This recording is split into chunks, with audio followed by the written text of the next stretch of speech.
Hello my wonderful, beautiful friends, guys. Welcome back to /PettyRevenge, where people get little wins on others who've wronged them. And in today's episode, people are getting taught lessons left and right, guys. A family won't stop trespassing on OP's land to hunt, and they learn a smelly lesson. I hope you enjoyed today's super satisfying stories, and as always, you can send or link your post to this email right here.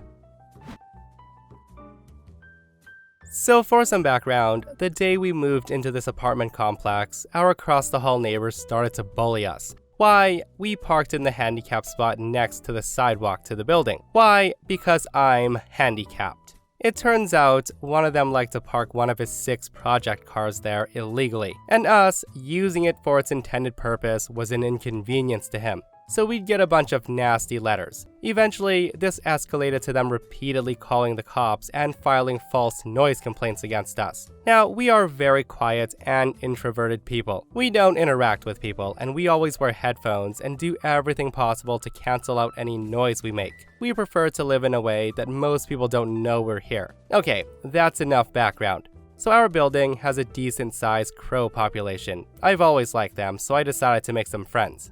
I spent some time doing research on them and their diets and went out to get some snacks that would be nutritious for them. Every couple of days, I would chop up some fruits, vegetables, and grains and take them out to their favorite tree in a little Tupperware box. I'd pick it up later and the box would be empty. It got to the point where they would know what days I was coming and they would gather in the tree. As soon as I start walking over, they would all call out and more of them would show up. Our neighbors hated the crows. They were really mean to them, screaming and tossing things at them. In turn, the crows did not like them. This came to a head shortly after I witnessed one of them back into our car and then take off at like Mach 20. I was visibly frustrated and screaming at them as they drove off. The police didn't much care, so that was a dead end, or so I thought. A few days later, I overheard the neighbors arguing. Apparently, one of them wanted to set up cameras because someone was messing with his cars and he thought it was us. The guy claimed that there were small dents, scratches, and chips in his windshield. The other neighbor didn't want to deal with it.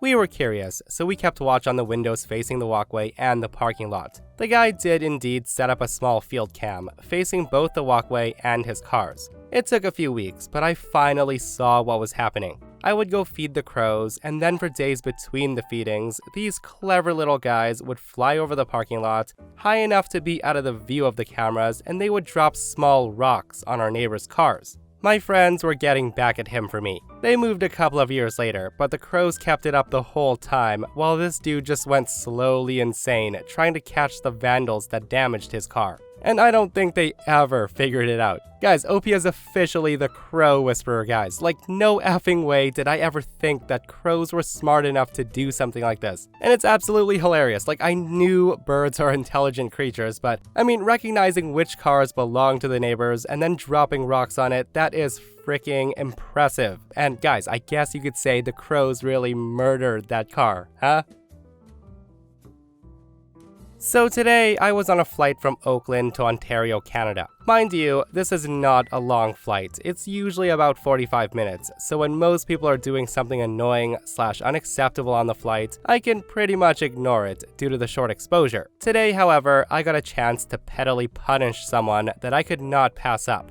This grown-ass man was sitting in the seat behind me, and even before we took off, he started bumping up against the back of my seat. Now, I did think that he's a tall guy, and it must be uncomfortable, so I did give him like 10 minutes to settle down. But the guy did not settle down. He constantly kicked the back of my seat the entire flight. And I know I should have turned around and told him to knock it off, but a part of me was hoping he would be decent enough to realize how horrible he was being. I'm also not a confrontational person, and I'll avoid social interaction with strangers if I can help it. So I just settled in and gritted my teeth. Much to my disgust, he not only does not stop the kicking, he decides that it's okay to cram his smelly foot right up next to me, between the armrest and the wall. I was in the window seat.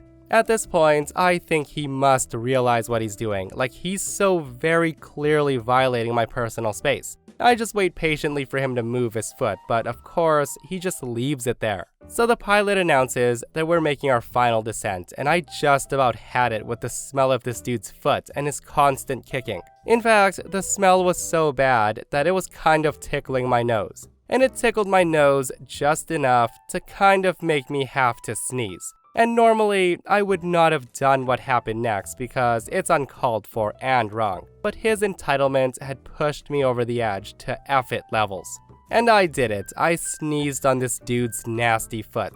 I pretended I was covering my nose and mouth with my arm and turning my head away from the passenger to my left. And even though I apparently sneezed into the crook of my arm, in reality, I missed it completely, and most of my nose juice and spit landed right on top of his flip-flop clad foot. Needless to say, he immediately retracted his foot. And the guy couldn't say anything to me either. He didn't even bother to confront me, but if he had, I would have apologetically said that I didn't realize his foot was there. The foot that was between my window and my seat. So sorry. Guys, that was such a disgusting petty revenge, but satisfying nonetheless. And me personally, I would have backhanded that foot the moment it crept up beside me.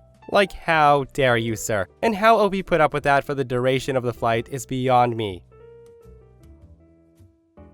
So I bought a house on a corner when I moved to this area. I kept the yard cut and clean. This corner seems to be a perfect place where trash was thrown out regularly. From the beginning, I kept finding peppermint schnapps pints along one of the fence lines. The first one I hit with a mower. It seemed every day I would see one on my property in the same spot. I knew it had to be a neighbor, so I quit throwing them in the recycling bin and started to collect one after the other.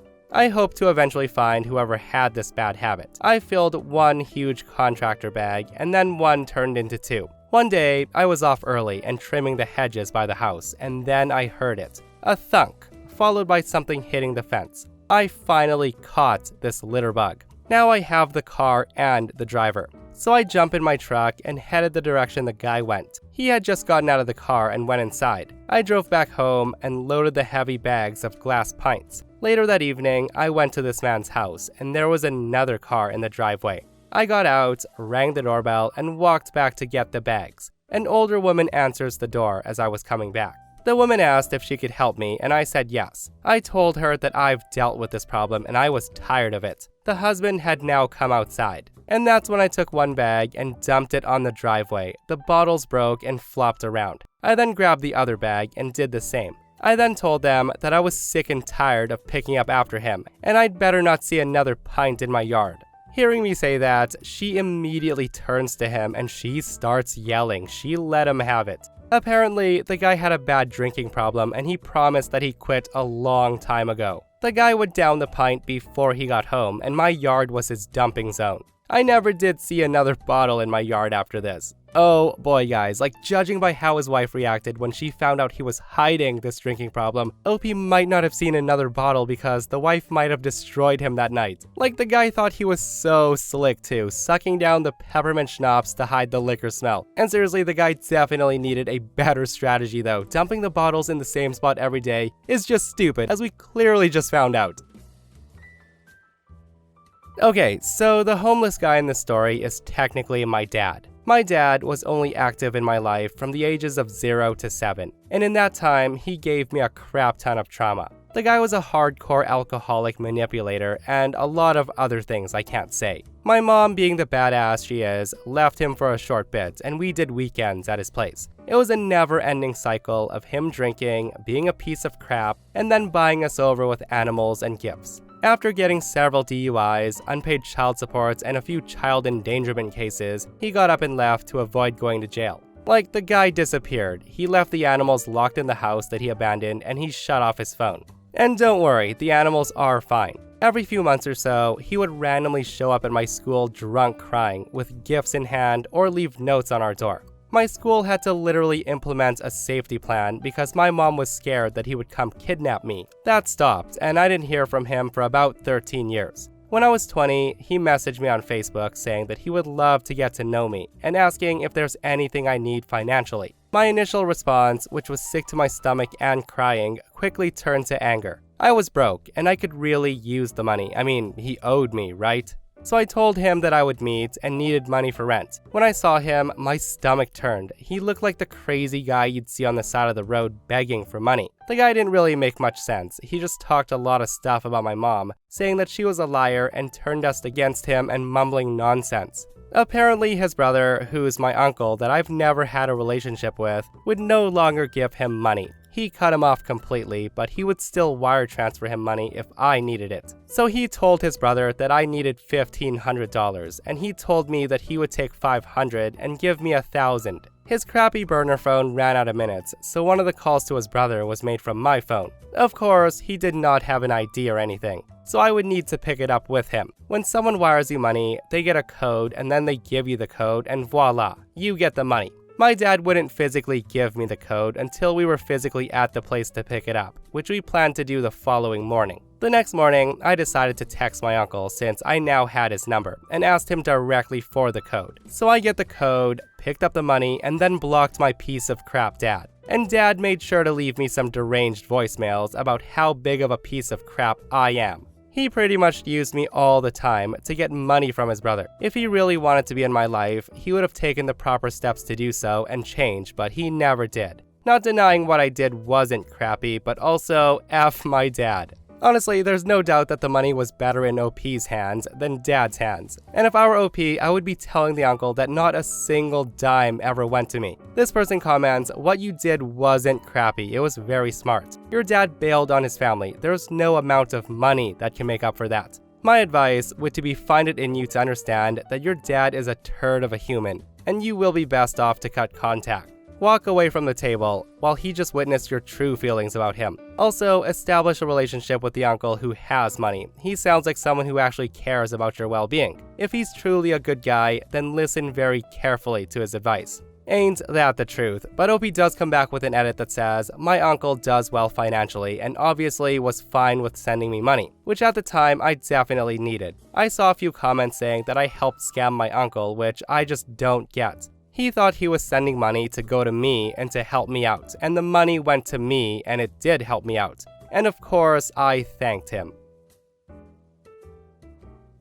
My parents purchased 6 acres of farmland back in the early 70s. They had built a house at the front of the lot, and they had started to plan construction of a small barn further back when fall came. One day, my mother comes running into the house, yelling about a bunch of crazy people riding snowmobiles and carrying guns through the backyard, right up next to the house near where a toddler, me, was playing. So Dad comes out. The hunters insist that they've always come this way and what's the big deal. Dad explains that this is no longer fallow farmland, duh, and they need to find a different route. They say to my dad, "No way, see you tomorrow." They then drive off, and this repeats for several days. My dad, who does not suffer fools lightly, proceeds to dig out a deep, narrow trench across a good part of the edge of the property with a backhoe. He then hauls every bit of the summer-ripened manure pile from our farm animals from the foot of the property to fill the trench. Dead leaves and a decent dusting of snow camouflage the hazard.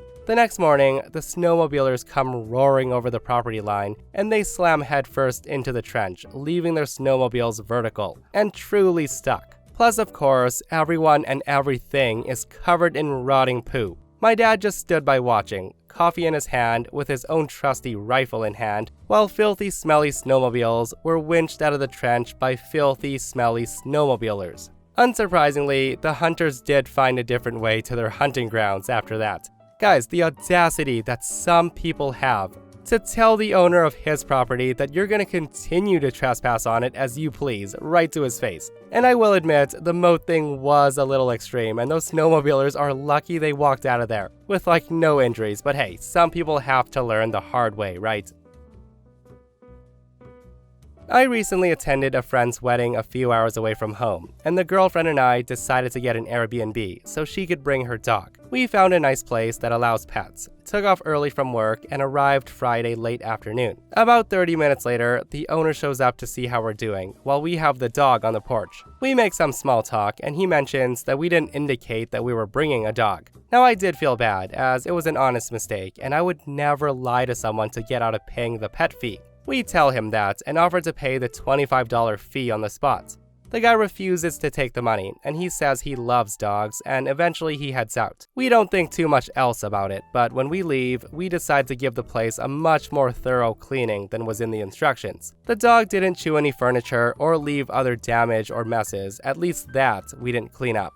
In our minds, the trip was a success and the Airbnb was a great fit. I got the email from them to leave a review, and I left a 5-star review and said the house and the owner were great. But then I saw his review of me, along with a private message where he blasted me for not telling him that I was bringing a dog, how dogs cause them so much more work, and how we shouldn't leave dogs alone in the house. This, of course, did not sit well with me at all, since I thought we had handled this person to person when he came by. I was, and still am, happy to pay for the pet fee, and there was no indication anywhere on the posting that we couldn't leave the dog alone for a few hours while we were at the wedding. Nor did he say that while we chatted and told him we were here for a wedding. For him to post that on my Airbnb profile felt like a cheap shot, so I responded to him in the chat and said as much. And while Airbnb couldn't do anything about the review since it didn't violate any of their policies, my girlfriend did point out that hosts aren't supposed to show up to the property unannounced. I had no idea and figured this was his property and he's allowed to show up, at least check in with the guests. And normally I wouldn't care, especially since it was a very cordial interaction, but since he took a cheap shot with my review, I decided to do the same. So I reached out to Airbnb support to tell them about this unannounced visit, and they forwarded it to their security team. I answered a few questions about the interaction, and they spoke to him. A week or so later, they let me know that he was in violation of their policy, and they refunded me 2 out of 3 days of the stay, which came out to be about $200, all because he left a bad review. Now that is karma, guys. And honestly, I'd be pretty peeved too if I were in OP's shoes. And I'm glad to know that OP got the $200 refund. It makes me happy knowing the guy tried to screw OP over by leaving a bad review, and in the end, lost out on $200 because of it. Consider that the a-hole tax.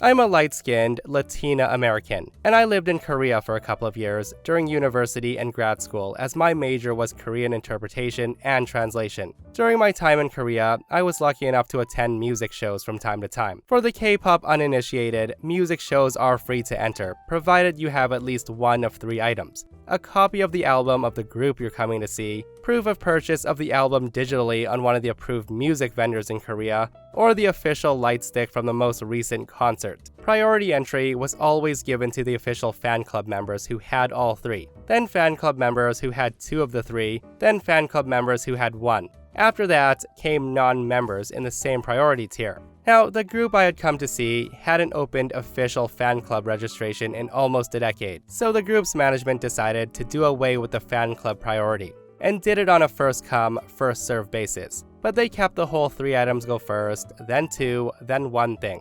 I had all 3, and I got there early, so I got a good spot in line. These queues often had us waiting outside for hours while the previous round of filming finished up. The thing about these music show venues is they're very small. They have limited capacity and allow 2 to 3 fans in to watch them film at a time, so not all people who queue for a group get in. In this particular instance, there was trouble with foreign fans causing trouble by taking pictures and not listening to instructions. So the venue staff went around and quizzed each foreigner in line on their Korean. If you couldn't understand, you were booted. I passed with flying colors and I kept my spot in line. And here's where the revenge starts. Because of the aforementioned issues, a lot of Korean fans hated international fans with a passion. For this group in particular, so many people were pissed that they had to wait in line behind foreigners because they had done away with official fan club priority. Now here's me, sitting alone in a queue outside on a hot summer day. A group of Korean girls sat there in front of me, and a lone Korean girl talking on her phone sat behind me. I was minding my own business, playing games on my phone after passing my Korean quiz with the staff, when I heard the girl behind me talking crap. She was a Karen. She was chatting with a friend, I suspect, because she was dropping a lot of curse words, and specifically mentioned that these foreign roaches are ruining things for us. I want to kill them. She mentioned me in particular and said she'd bet that I had bribed the staff to keep my spot in line, even though I couldn't understand Korean. And I'm thinking, okay, whatever, it's harmless talk, I don't know this girl, and I don't know her friend. In the long run, it does not affect me, right? But it really rubs me the wrong way, especially because she was talking quite loudly. So I grabbed my wallet, politely and quietly asked the Korean girls in front of me to watch my bag and hold my place in line, and I went to the convenience store. I bought a round of water for everyone. It was heavy. I had about a dozen bottles of water, so I get back to my spot in line, thanked the girls in front of me for holding my spots, and then gave them each a water. I gave water to the group in front of them too, and then kept one for myself and turned around and handed one to the girl on the phone with a smile. Immediately, she lit up and thanked me in English, smiling bright and taking her phone away from her ear. As I hand her water, I say in perfect Korean while still smiling, "The next time you loudly crap talk to foreigners, make sure they can't actually understand you." And when I say it was silent in the immediate area, you could hear a pin drop. Her smile melted right off her face, faster than an ice cream cone on Florida pavement. The girl turned beet red, and she muttered to her friend on the phone that she had to go, and she sheepishly apologized. I accepted, she had the water, and I felt better about myself. Guys, I love how OP handled that situation, and honestly, I hope the girl was embarrassed and she learned her lesson, and OP's right. The next time you talk crap, make sure the person you're talking about can't understand you, or just avoid talking bad about people in general. Just be kind, guys. And that, my friends, brings us to another end of our /PettyRevenge. Guys, I hope you enjoyed today's stories. If you did, hit that thumbs up, and if you're not subscribed, subscribe so you don't miss these crazy stories. And if you missed the last episode on the channel, it's in our /I don't work here lady, where Karen, a psycho Karen, attacks a 12-year-old for not obeying him. Go check it out if you haven't, and myself and Stevie Boy will see you guys in the next one. We love you.